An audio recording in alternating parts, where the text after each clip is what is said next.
Bonjour le monde. Aujourd'hui, je m'arrête à Sidi Ifni, une petite ville à 140 km au sud d'Agadir, où j'ai chaque fois un grand plaisir à m'arrêter à chacun de mes voyages au Maroc. Alors l'histoire contemporaine de Sidi Ifni commence il y a 2 siècles environ avec la signature d'un traité hispano-marocain qui accorde à l'Espagne le droit de créer une pêcherie avec un territoire assez conséquent. La ville d'Ifni se développe à la fin des années 30 alors que l'Espagne est sous l'égide du caudillo Franco et la ville hérite de son architecture actuelle, hispano-andalouse, et qui fait tout son charme. Alors sur la place centrale, qui est de forme ovale, on peut découvrir le palais du gouverneur, l'ancienne cathédrale, l'hôtel de ville. C'est vraiment une place avec un jardin verdoyant et cette place fait tout le charme de la ville.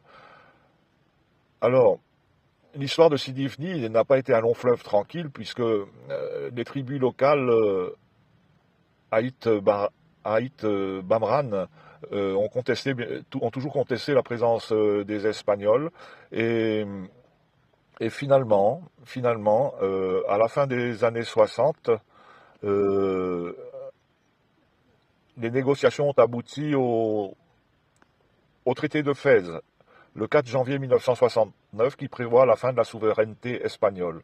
Et la quasi-totalité des Espagnols sont alors rentrés en Espagne. Maria Gomez, la dernière personne d'origine espagnole à ne pas être rentrée, est décédée à Sidi Ifni en 2001.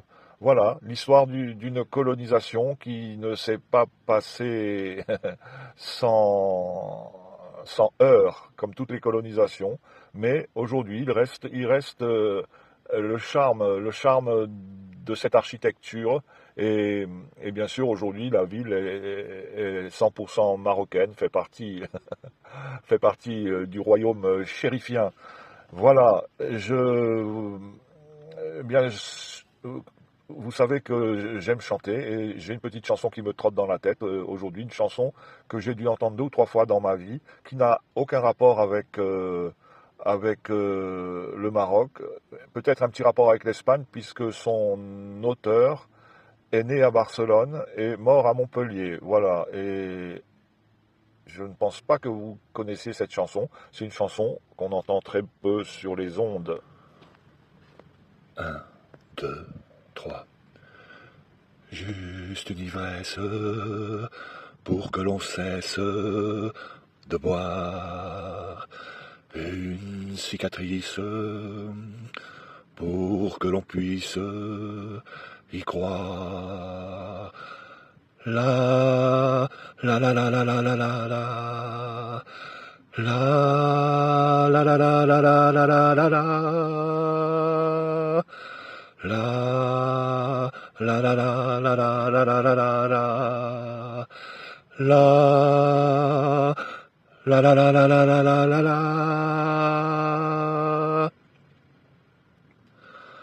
À la mi-juillet, quand on soupire aux portes, quand le cœur nous emporte et qu'on a mal aux reins, et qu'on se dit que rien, rien n'est aussi prestigieux que les sommets neigeux, quand on se dit peut-être ce que l'on voudrait être, juste au-dessus des règles, quand on se dit qu'on peut être un aigle, un aigle, un aigle dans le ciel majestueux de mon beau pays natal.